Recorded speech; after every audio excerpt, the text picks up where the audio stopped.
My Air Fryer Lebanese chicken has the most incredible flavor and is the perfect weeknight dinner. I'm Justin from Cooking with Coit. I specialize in clean comfort cooking.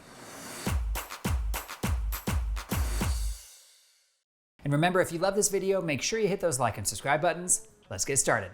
Let's first go over all the ingredients you need to make this recipe. 1 whole chicken cut up into 8 pieces. Garlic, onion, lemon, cinnamon, onion powder, cumin, coriander, and salt and pepper. And the one special piece of cooking equipment you're gonna need for this recipe is an air fryer. All right, guys, I am so excited to show you this recipe today. So this is my first time I've ever made a Lebanese recipe of any kind, and I have to say it is so delicious and not that hard at all. So the first thing we're gonna do is to start with this incredible spice mixture. Let's grab out 1 teaspoon measurement tool, and we're gonna add 2 teaspoons of salt straight into a small mixing bowl. Doesn't really matter what kind of salt you're gonna use for this recipe. I like sea salt, I think it's totally fine. Next, we're gonna add 1 teaspoon of black pepper, followed by a teaspoon of coriander. The hero spices of this recipe are gonna be the coriander and the cumin. Those flavors are so amazing. They really taste like so Mediterranean. I have a feeling that coriander and cumin are probably very common in Lebanese cooking. If there are any Lebanese chefs or home cooks in the comments below, please let me know if that's true. I would love to know.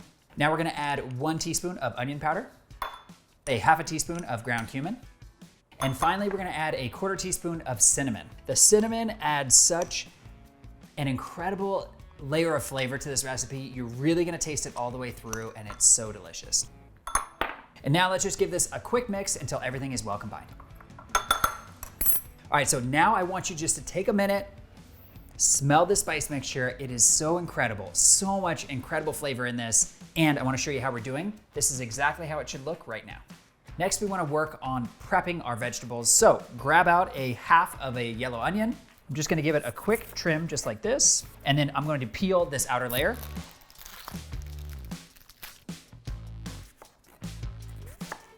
I also think it's good to cut off this end bit so that the pieces, after you cut them, separate really nicely. You don't want them to get stuck together. And now all we need to do is to cut the rest of this onion into basically 1/2-inch slices. So what I do for that is I cut it right down the middle.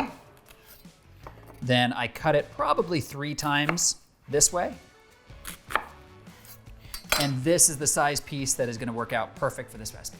Slide this to the side. We're gonna come back to it later. Next thing we need to do is to grab out a large mixing bowl just like this. And then we're gonna take our chicken and put it into the mixing bowl. One quick note about this chicken. I had the butcher at my grocery store cut it up into 8 pieces just to save me time. You can do it at home if you want, but honestly, it's free, so you might as well use their service. But I also, when I got home, I cut off the breastbone from underneath the chicken breast pieces. With these chicken breasts, you would see a bone just under here, just like this. That would be the breastbone. But I removed it myself, and the reason why I like to do that is because when you're working with fairly thick chicken breasts, they're going to take longer to cook than the other pieces of chicken that you're cooking with them. So the way to even out that cooking time is to remove that breastbone, and then all the pieces will cook at an even rate. So now we're just gonna add the rest of the chicken pieces into the big bowl. Grab out your olive oil or avocado oil, whatever oil you prefer. We're gonna add 1 tablespoon of that into this bowl. I'm not gonna measure, I'm just gonna drizzle a little bit. That should be fine. Okay, now what we're gonna do is to give this chicken a little bit of a mix because we want the olive oil to be nicely coated on all of the chicken pieces. So just move it around a little bit. You don't have to do anything crazy. One gripe I have about how the butcher cut up this chicken is that he wasn't very careful about the skin, and I feel like some of this chicken skin from the breast piece is really just like falling off. So you know what? I'm just gonna get rid of it. Let me see if I can pull that off really quick. Normally, I'd wanna make sure that all of the chicken skin stays on the chicken pieces because that's what's gonna give you a nice crispy layer in the air fryer, and it's just gonna lock in all those great juices. So this is a little bit of a bummer, but not the end of the world. And yes, this recipe does work. If you don't like skin on your chicken, you can just take it off.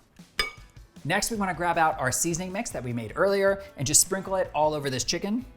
You're gonna have plenty to work with here, so use all of it. It's really important. It's just gonna give you a lot of great flavor, so don't skimp out. And then after you've used about half of the mixture, is just flip the chicken pieces over, just move them around so that you can coat the rest of the chicken with the seasoning mix. So now we're gonna continue on, keep seasoning this chicken. I'm so excited to cook with the seasoning mix because I've never really made one with cinnamon and cumin together in it with the coriander, so it's really special. There we go. So the next thing I want you guys to do is to grab out a large Ziploc bag and then take your hand in, spread the bottom a little bit, take the top, and we're gonna roll it under, just like this.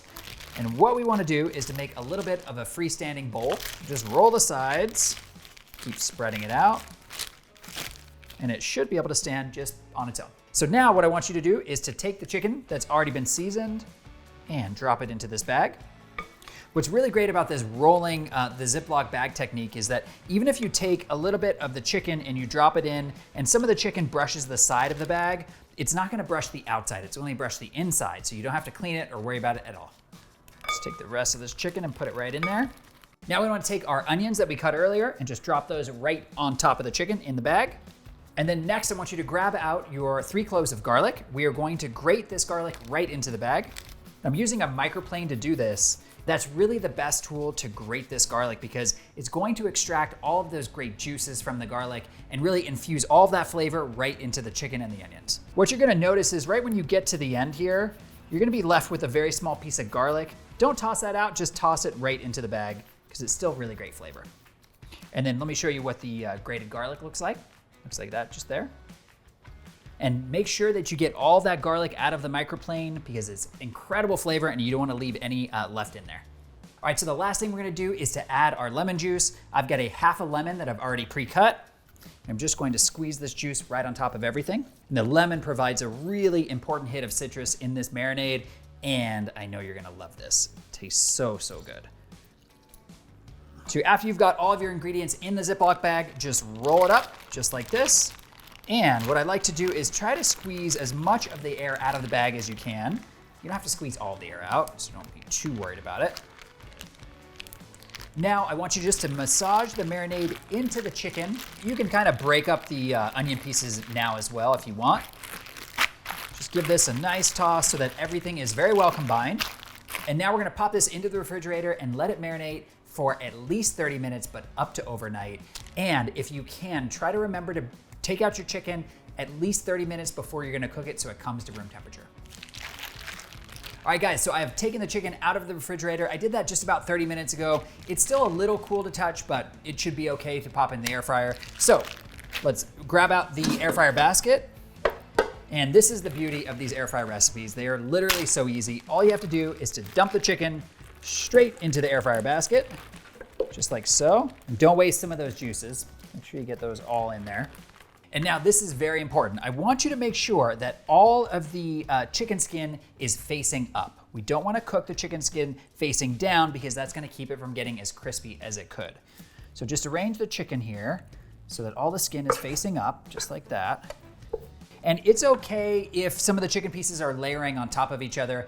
Ideally in an air fryer recipe, you don't really want that to happen, but air fryer baskets are just not that big. So if you're cooking a whole chicken, it's going to happen. All right, and this is how it should be looking right about now. Now we're gonna pop this into the air fryer and we are going to cook it at 350 degrees Fahrenheit.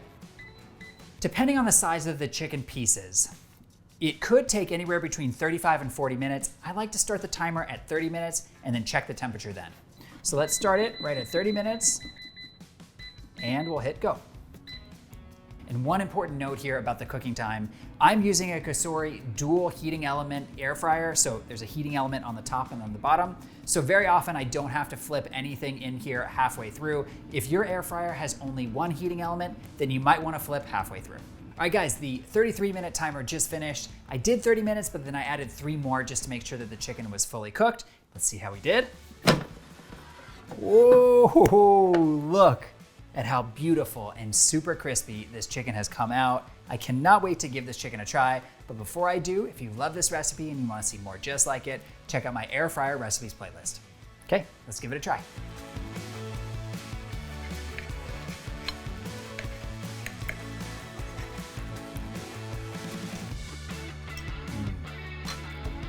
My air fryer Lebanese chicken recipe comes out so incredibly delicious. The skin is so crispy. I know you guys are gonna love this chicken. I hope you give it a try. See you in the next video.